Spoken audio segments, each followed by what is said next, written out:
Hello అండి. ఈరోజు నేను తులసి చెట్టు గురించి కొద్దిగా మాట్లాడాలని వచ్చానండి. మీ అందరికీ తెలిసిన విషయాలే, కానీ ఒకసారి మళ్ళీ మనం గుర్తు తెచ్చుకుందాము.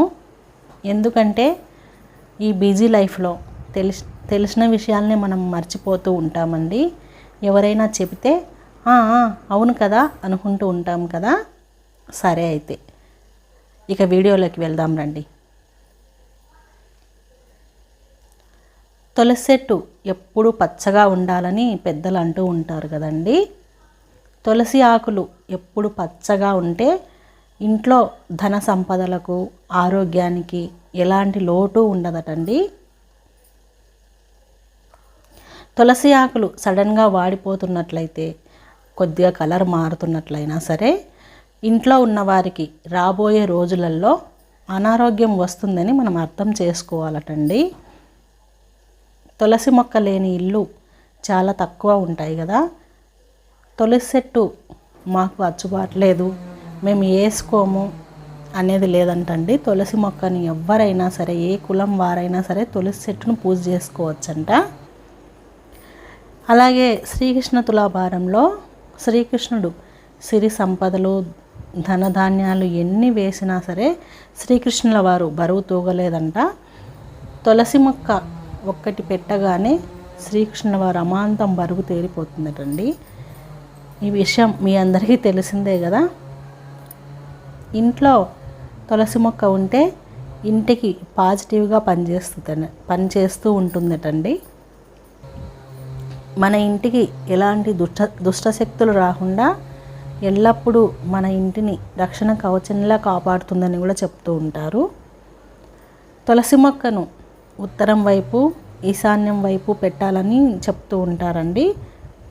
కాకపోతే మన ఇల్లు ఏ దిక్కున ఉన్నా సరే మన వాకిలి తెరవగానే తులసి మొక్క కనిపించేలా ఉండాలని కూడా చెప్తూ ఉంటారు.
తులసి చెట్టునైనా సరే, ఆకులనైనా సరే అమావాస్య, పౌర్ణమి, గ్రహణం రోజు, శుక్రవారం, మంగళవారం, ఆదివారం, గురువారం తులసి చెట్టును కొయ్యరాదని చెప్తూ ఉంటారండి.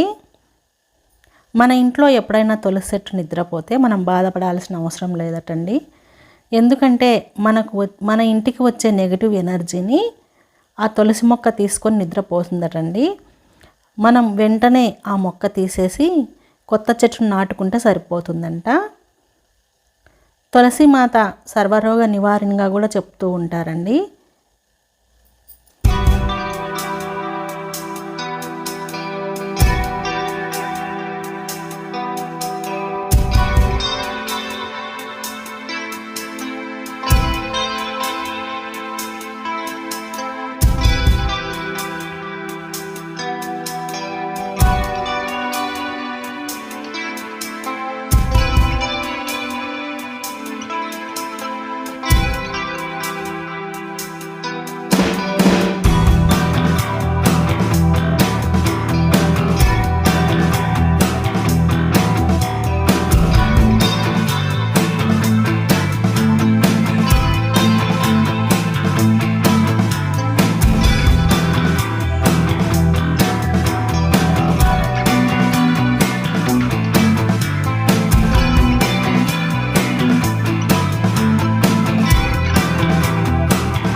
కార్తీక మాసంలో ద్వాదశి రోజు తీసుకున్నానండి. కాకపోతే అప్లోడ్ చేయలేదు, ఇప్పుడు అప్లోడ్ చేస్తున్నాను అన్నమాట. ఎందుకు అప్లోడ్ చేయలేదంటే వీడియో చూసారా, నేను వీడియో చూసుకోలేదు పనిలో పడి ఎట్లా వస్తుందనేసి. చెట్టు రాకుండా అక్కడికి సగంకే వచ్చేసింది. అయినా సరే అప్లోడ్ పెడతామనేసి ఇప్పుడు పెడుతున్నానండి. ఆ రోజు చాలా అంటే మధురాష్టకము, విష్ణు సహస్రనామాలు, తులసి అర్చన, తులసి నామాలు ఉంటాయి కదా, తులసి అష్టోత్తరాలు, ఇవన్నీ చేసుకునేసరికి చాలా టైమే పట్టిందండి.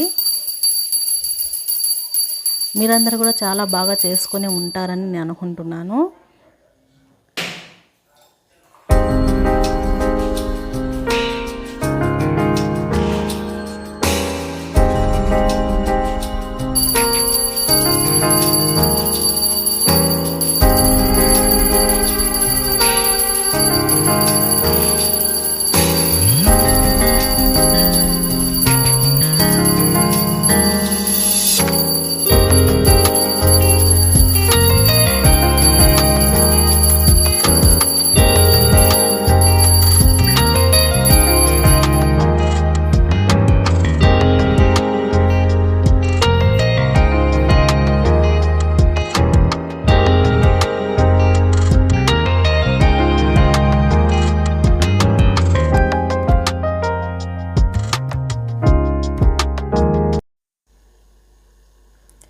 తులసి మాత గురించి నాకు తెలిసినంతలో నేను మీకు చెప్పానండి.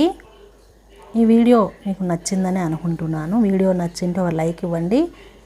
కొత్తగా ఎవరైనా ఛానల్ చూస్తుంటే మాత్రం సబ్స్క్రైబ్ చేసుకోవడం అయితే అస్సలు మర్చిపోవద్దండి. మరొక మంచి వీడియోతో నేను మళ్ళీ మిమ్మల్ని కలుస్తాను. నేను మీ అనసూయ. Thank you.